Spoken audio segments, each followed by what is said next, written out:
Buka pintu robo rumah Tondang. Ternyata cari ilmu itu luar biasa. Menggali sejarah itu luar biasa, Hilariana. Semangat lagi YouTuber.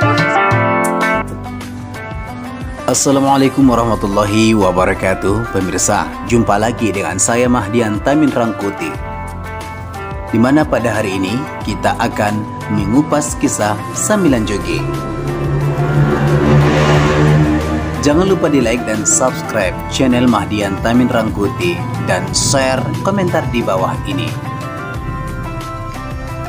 Hari ini perjalanan kami menuju sebuah goa di Desa Pastap, Kecamatan Tambangan, Kabupaten Mandailing Natal bersama Bapak Askolani yang merupakan seorang budayawan Mandailing Natal, juga penggerak Forum Penulis Mandailing Natal.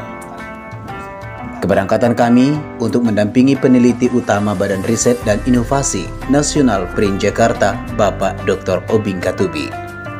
Bekerja sama dengan dosen sastra Bapak Khotib Lubis didampingi Ibu Nikmah Sari Hasibuan, Prodi Pendidikan Bahasa Indonesia di Universitas Muhammadiyah Tapanuli Selatan.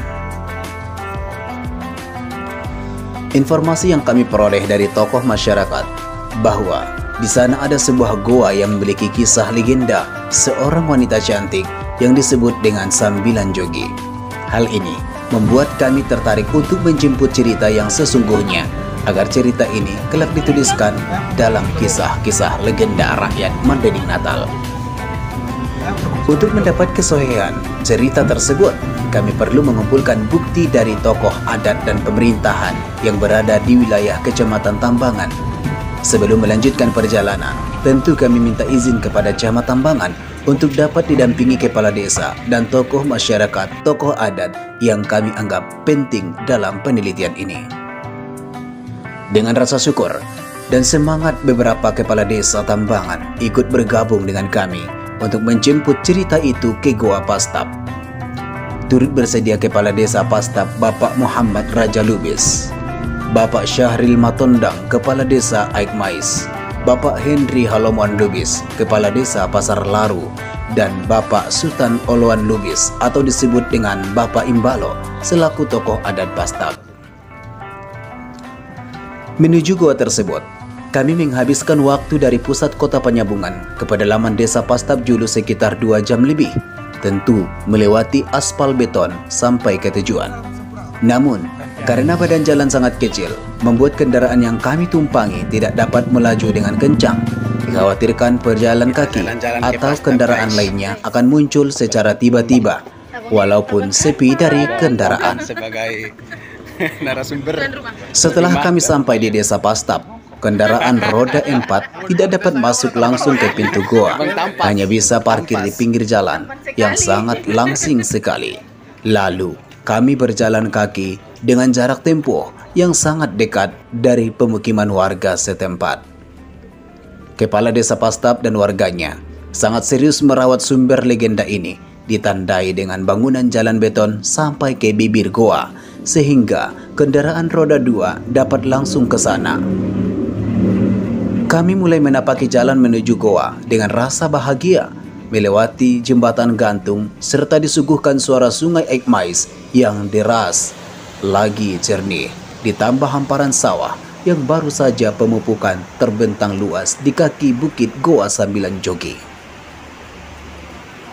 Kedatangan kami disambut hangat tokoh adat dan beberapa masyarakat petani. Sebelum kami memasuki goa, duduk bersama di atas gubuk yang sedang dibangun untuk memanjakan para pengunjung nanti, karena area goa ini sedang terus dalam percantikan. Tempat ini benar-benar damai dan memanjakan kami menciptakan literasi di sini. Lalu, bagaimana kisah yang ada di dalam goa ini? Mari kita telusuri dan masuk ke dalam goa. Buka pintu robo rumah Tondang. Buka pintu robo rumah Tondang. Buka pintu robo rumah Tondang. Dikisahkan bahwa pada zaman dahulu ada seorang gadis bernama Sari Bulan Matondang yang sangat viral kecantikannya. Dari berbagai desa, para pemuda berebut ingin meminangnya. Sebab mencuatnya berita tentang kecantikan Boru Matondang, ia merasa malu dan tidak ingin keluar rumah. Setiap hari, ada saja pemuda yang ingin melamarnya. Namun, ia belum siap untuk berumah tangga. Menurutnya, ia tidak cantik, tidak secantik yang dibicarakan masyarakat. Di rumah panggung itu, ia mulai merasa gelisah karena setiap pemuda kampung mati-matian ingin memilikinya dengan sopan dan santun. Inilah faktor yang membuatnya gelisah. Ia tidak tahu bagaimana harus berbuat. Pantang baginya membuat orang-orang kecewa padanya jika tidak menerima lamaran itu. Tapi, bagaimanalah hati seorang perempuan? Jiwa raganya hanya satu, sementara yang datang ke rumahnya bukan satu dua saja. Hampir setiap hari, ia kedatangan tamu silih berganti, tampan, rupawan, berusaha untuk memilikinya. Suatu kesempatan, ia berkata pada ayahnya tentang bagaimana dirinya menghadapi orang-orang yang datang padanya, agar tidak kecewa jika ia menolak niat mereka, sebab ia sudah menjadi buah bibir di sepanjang desa yang dialiri sungai Egmais. Lalu, kemudian ayahnya berpendapat, jika istikharahnya belum dapat jawaban, alangkah baiknya pemuda-pemuda itu diundang secara hormat untuk dapat hadir di depan rumahnya, dan disitulah ia akan memilih siapa yang pantas untuk dirinya. Perhelatan pun digelar dengan megahnya. Di depan rumah Saribulan Matondang sudah siap mendatangkan pemuda-pemuda rupawan, soleh, kaya raya dari berbagai penjuru desa hadir untuk audisi dengan doa yang sama, ingin memiliki si Sambilan Jogi. Para pemuda sudah duduk dengan sopan menghadap panggung di depan rumah. Lalu ayahnya berkata kepada para pemuda-pemuda itu, siapapun nanti yang terpilih menjadi pendamping hidup Saribulan, bersyukurlah. Dan yang tidak terpilih, jangan merasa kecewa, sebab jodoh itu ada di tangan Tuhan. Saribulan pun dipanggilkan ayahnya agar keluar untuk memilih laki-laki yang pantas untuk dirinya. Dan Sambilan Jogi pun berlahan keluar, melangkah dengan mata melihat ibu jari kakinya saja. Ia didampingi ibu kandung yang setia teman curhatnya. Begitu ia berdiri di depan khalayak ramai, ia hanya memandang sejenak saja. Orang-orang yang hadir pun terbius dengan kecantikannya, mengalahkan sinar rembulan. Ia langsung berbalik badan dan menangis memeluk ibunya. Lantas ayahnya berkata, siapakah pemuda pilihanmu agar ayah segera mengumumkannya?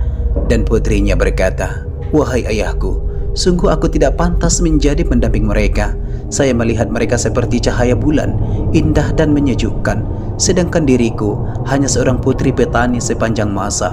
Kumohon ayah, sampaikan salamku pada mereka bahwa aku benar-benar minta maaf belum siap untuk menjadi seorang permaisuri dalam kehidupan mereka. Ayahnya segera menyampaikan maaf pada seluruh pemuda yang hadir itu. Ia menyampaikan maaf putrinya agar tak satu pun di antara mereka yang kecewa atas perjuangannya untuk anak gadisnya. Tentu, pemuda-pemuda itu meninggalkan tempat dengan rasa kecewa dan sia-sia pengorbanan dan harapan mereka selama ini.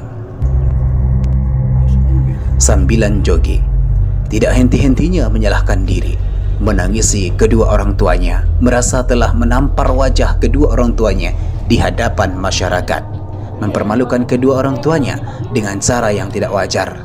Karena ia sudah benar-benar malu hidup di kampung itu, ia takut dicela orang, apalagi orang tuanya, tergolong tenar karena kecantikannya.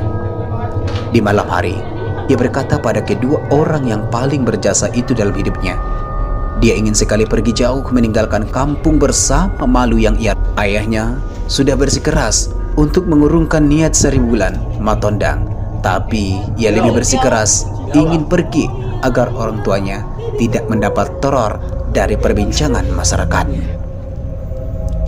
Keinginannya tidak dapat lagi dibendung. Ia ingin berangkat sebelum fajar sodik terbit agar orang-orang tidak mengetahui kemana ia pergi. Ibunya menyiapkan bekal sambil memeluk erat putri satu-satunya. Hendak pergi tanpa tujuan. Sambilan Jogi mulai melangkahkan kakinya meninggalkan kedua orang tua bersama air mata, berjalan mengikuti arah hulu sungai Egmais. Ia memandang arah timur melihat ada sebuah bukit Sibual-Buali. Ia pun berjalan arah ke sana. Kemudian di pagi hari yang sunyi, ia sudah sangat lelah dalam perjalanan malam ini. Kemudian ia melihat ada anak sungai mengalir lebih jernih dari sungai Ekmais. Ia pun menuruni bukit dan minum air jernih yang keluar dari celah batu. Begitu ia minum, perasaannya sangat puas, menghilangkan beban pikirannya, membuat ia sangat tenang. Tiba-tiba ia mendengar sebuah bisikan misterius. "Ro Boru Matondang, buka pintu." Datang Boru Matondang, buka pintu. Beberapa kali bisikan itu bergema. Boru Matondang pun mencari asal suara itu ke arah kanannya. Lalu ia melihat ada sebuah pintu gua kecil dan ia yakin suara itu berasal dari dalam gua. Ia mulai menghampirinya dan suara itu semakin jelas memanggil namanya. Ia berpikir bahwa gua ini sangat cocok untuk tempat persembunyian. Ia masuk ke dalamnya. Disitulah ia berteduh dari hiruk pikuknya masyarakat. Ia merasa di dalam gua ini tidak ada yang mengusiknya. Ayah dan ibunya semakin rindu. Hari demi hari, berganti bulan, si Sambilan Jogi tiada lagi kabar. Kerinduan orang tuanya tak luput dari doa-doa semoga putrinya segera pulang. Ia berharap kalau putrinya datang kembali, namun tak kunjung ada kabar. Hendak dicari pun kemana, arah akan dituju, sedangkan putrinya pergi tanpa tujuan. Pada saat Boru Matondang sedang berangan-angan, tiba-tiba ada seekor burung cantik menghampirinya, dan burung itu bertanya, "Apa yang membuatmu murung seperti ini, wahai Sembilan Jogi?" Tentu Sembilan Jogi heran seakan tidak percaya kalau burung itu yang bertanya. Lantas ia menjawab, "Aku sangat rindu pada ayah dan ibuku. Aku yakin mereka menangis setiap hari rindu padaku."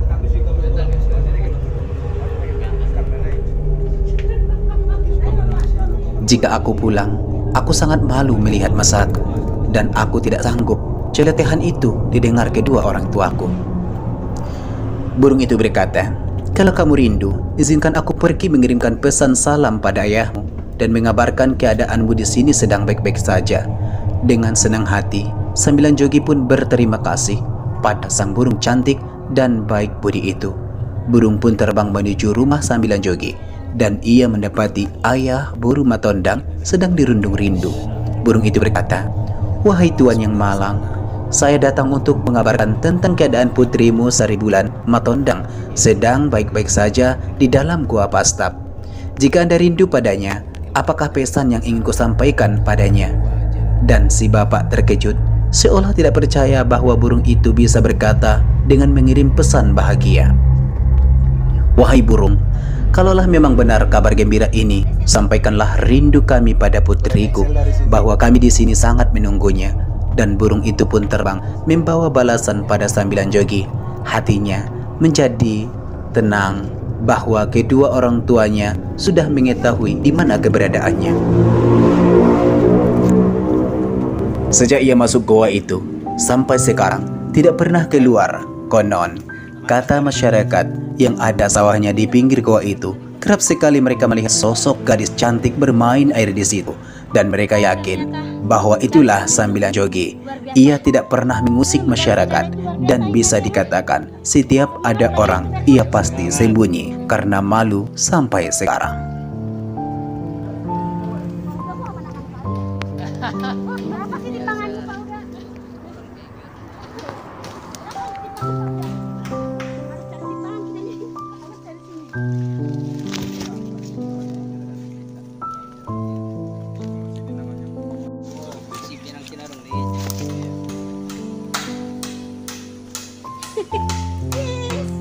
Salam literasi. Hai, menggali sejarah itu sungguh luar biasa lelahnya, tapi bersyukur masih bisa menikmati sejarah.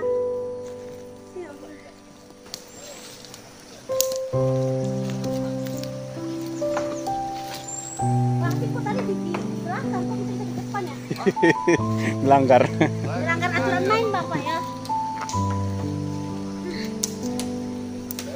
Tunjukkan keahlian. Karena ada pohon di situ ya.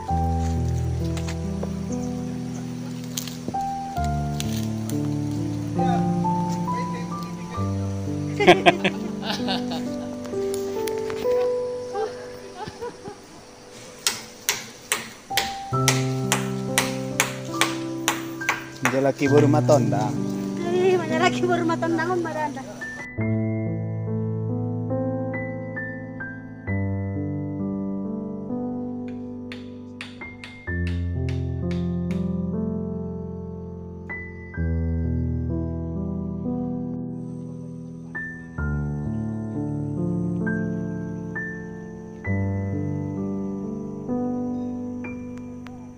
Oh, gelar adat na doon ya. Tambah yang hujat marbakas bertambah. Kalau sudah nikah Jadi